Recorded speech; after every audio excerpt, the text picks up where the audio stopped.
it's the cream of the crop that play in the NFL on Sunday. When you really look at rosters, you're looking at, on the low end, 160 receivers that play in the world on Sundays, and that's 5 receivers per team. Some teams will carry 6 receivers. That's 192 guys in the world. There's hundreds of thousands of kids that play football with the hopes and dreams and aspirations of playing on Sunday. The simple fact is it's not easy. Chris Winkie, Director, IMG Football Academy. The type of receiver I see Chris Manno is an individual you can put in the slot.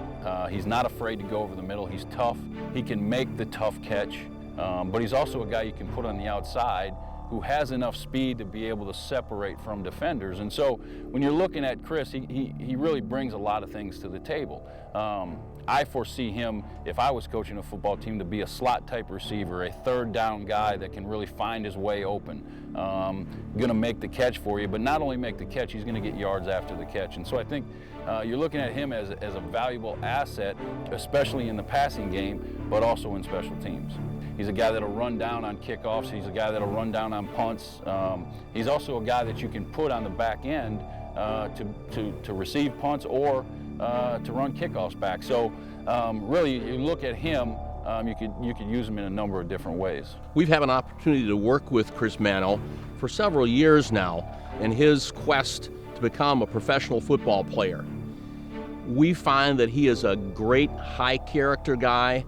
There is no one that is going to outwork Chris.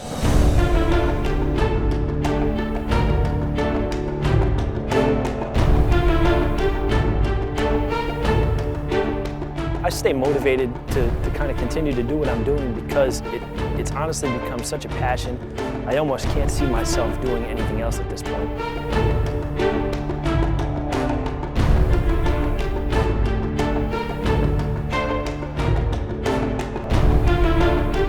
I have a family that has done everything they can, like reached above and beyond to give me everything I could hope for, even when times weren't very easy.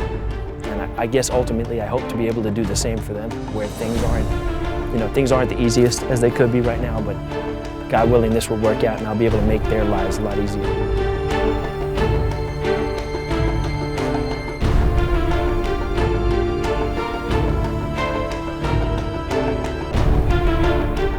I grew up in a town called Holbrook, New York. It's in Suffolk County. It's in eastern Long Island, and it's a small town. I grew up in an apartment, a small apartment with my mother, my father, and my little sister. I guess things never really came easy. I've lived in this apartment since I'm not even 1 year old, so it's kind of the only place I've ever known to live. It was never really easy growing up there. My father's a lot older than most fathers my age. He's 80 now, so when I was a little kid, he was already, in his 50s. He was kind of sick, had heart trouble since I'm a little kid. So he wasn't able to work, very much since I've been maybe 10 years old or so. My mom worked nights, the overnight shift, she went back to school to become a nurse's assistant. And we're very lucky she did that because a couple of times we were real close to kind of being put out. So when I'm actually home in Long Island, more or less almost every morning I'm the first one in the gym. I really pride myself on being there when the parking lot's still empty and it's dark. When I'm not there, I'm doing whatever I have to do to make ends meet at home. I gotta help mom and pop. I gotta keep food on the table a lot of times.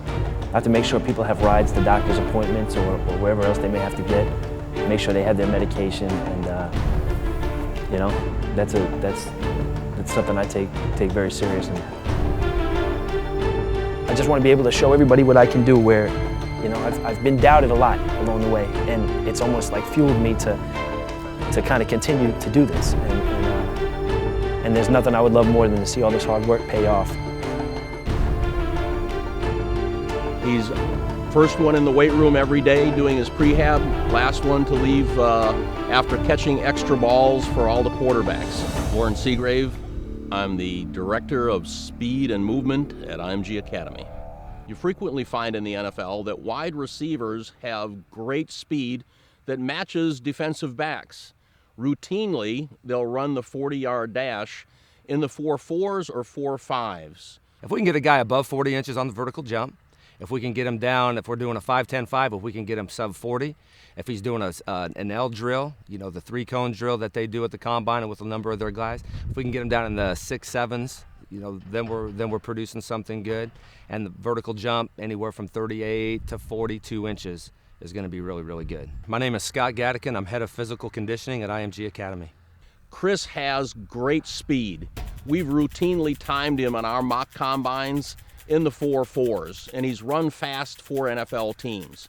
And the reason why is because he has great top-end speed. But more importantly for a wide receiver, he has good acceleration, routinely running in the 1.5 second range, which is absolutely essential. Bench press wise, he's up in the upper 18, 19, 20 range for 225. His vertical jump is 38 inches. When you look at his standing broad jump of 9 feet 10 inches, this shows why he has great getaway speed. The other thing that wide receivers have, Chris has also, is he's got great ability to change direction, accelerate, decelerate, change direction, and reaccelerate. When we do our 5-10-5 test, he's in the high 3.9s. Route running technique requires curvilinear acceleration, and he's one of the best at that, having run the L cone in 6.65 seconds. So he's got all the tools, and he's out here every day working position drills.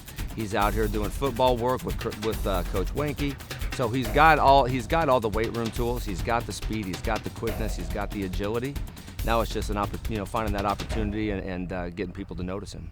I think Chris has a ton of really strong mental attributes, and I think when you think of a player like him, it's often the intangibles. I'm Dr. Angus Mugford. I'm the head of mental conditioning at IMG Academy.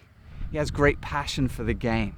He loves and respects the game. Heart is one of the things that stands out. Again, not just as a player, but as a person. But I think that competitive attitude and an underdog mentality. So literally that work ethic that goes off the field, it's asking the questions to get better, studying, learning everything he can. Chris's strongest attribute, no doubt about it, is just his heart and his will. Adam Behrens, a football coach, worked with the quarterbacks and a lot of the skill players. A lot of times, practice will be over, maybe he dropped his last ball and, we're kind of coming together and he's like, no, we can't end on that one. And he'll go until he gets it right. And that's what I like. I don't want people that are complacent and they're okay with mediocrity. Chris wants to be great and he works great, and when you work great, that's what translates into being great. What I found from day one is Chris brought an unbelievable work ethic, not only in the weight room but also on the field, and then really had everything that you're looking for in terms of the type of guy that you want around, the type of guy you want on your football team. Well, in a lot of cases that doesn't last. And with Chris Manno, that's just the opposite. This guy brought the same work ethic every single day. He's probably one of the guys that our quarterbacks like to throw to the most, because he's a precise route runner, and you just go out there every day, 3 times a day. If a guy wants to train, he'll be out there with him helping. He's a great teammate to have. And instead of trying to get better at everything in one day, he picked out little things that he focused on each and every day. And at the end of the day, I think the finished product is a quality product, and he continues to work. So Chris Manno's a guy I want on my football team, a guy that does it the right way, that does all the little things correctly, and can bring a lot of value. Chris Manno's best attribute is his tenacity. He's a guy that just never quits. He wants to get it right, and he'll keep working till he does get it right. He's extremely upbeat, extremely positive. He takes instruction well. He's a guy that just comes in and works. He doesn't say a lot. He does everything we ask him to do. He's a tough kid. He's overcome some adversity. He works through pain. He does all the little things that we ask him, all the little things that most people don't think to do when they come into the weight room. He does those things. The extra stuff at the beginning, the trigger point work, the extra flexibility programs that we put him through, all those little things. Chris has a lot of potential, and unfortunately with the NFL, a lot of times it's just getting that chance and getting that chance to stick, getting that chance to shine.